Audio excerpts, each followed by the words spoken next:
लोग गंगा नहाने के लिए जा रहे थे। गांव के लोगों ने कहा भगत जी चलिए गंगा स्नान कराया जाए। उन्होंने कहा कि भैया चलना तो था गंगा स्नान के लिए, लेकिन हमने एक सम्राट व्यक्ति को 2 जोड़ी जूता बनाकर देने के लिए कह दिया हूँ। यदि हम चले जाएंगे नहाने के लिए तो आज ही उनके वहां फंक्शन है, उस फंक्शन में एक जूते नहीं दे पाएंगे तो उनकी मर्यादा खंडित होगी। इसलिए हमें क्षमा करें, हमें अपने कर्म पर लगे रहने दें। उन्होंने कहा एक कर्म तो अपना रोज करना है, जूता बनाने का काम तो रोज आप करेंगे, आज चल के गंगा स्नान कराइए। भगत ने कहा भाई हमें बाध्य मत कीजिए। लेकिन भाई गांव के लोग होते हैं, कुछ खिल्लियां उड़ाया करते हैं, कहे आप अपने बातों से अधिक हैं, डिग नहीं सकते हैं, इसीलिए आप हम लोगों की बात नहीं मान रहे हैं। हम लोग कह रहे चल के नहाइए, ये आप जा नहीं रहे हैं। इन्होंने कहा भैया ये मना यदि पवित्र है तो गंगा तो यही है।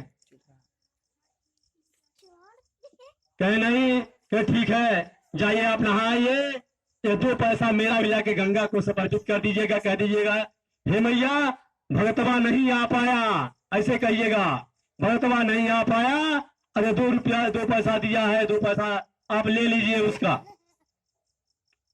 उन्होंने गंगा स्नान के लिए गया, जिस तरह रविदास जी ने कहा था वही वर्ड वर्ड करके गंगा को 2 पैसा समर्पित कर दिया। गंगा के किनारे एक सोने का कंगन मिला उनको।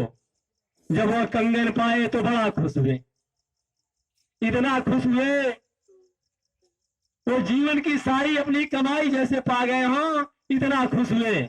लेकिन खुश तो थे, एक चिंता सता दी उनको, क्योंकि माया दीपक नर पतंग भ्रम भ्रम में पड़न, कह कबीर गुर ज्ञान ते एकाद उबरंत। ये संसार माया रूपी दीपक के समान है, लोग पतंगे के समान हैं। इसी माया में फंस करके पतंगों की तरह मर जाते हैं। इसी तरह उस मायावी व्यक्ति को माया सता दे।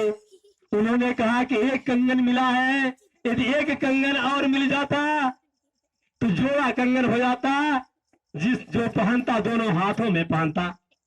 इसी चिंता में वह गंगा के किनारे से चले, सोचते हुए कि चल रहा हूं भगत के पास, वो 2 पैसा दिया था, अब एक कंगन हमको मिल गया, हो सकता है जोड़ा लगा दे। वहां से आए भगत के पास, कहे भगत जी हम आपसे कुछ बात कहना चाहते हैं। कि भाई बताइए क्या कहना चाहते हैं। उन्होंने कहा कि देखिए भाई आपने 2 पैसा दिया था, जिस तरह आपने कहा था कहने के लिए गंगा से वही शब्द मैंने कहा और गंगा में 2 पैसा प्रवाह कर डाल दिया।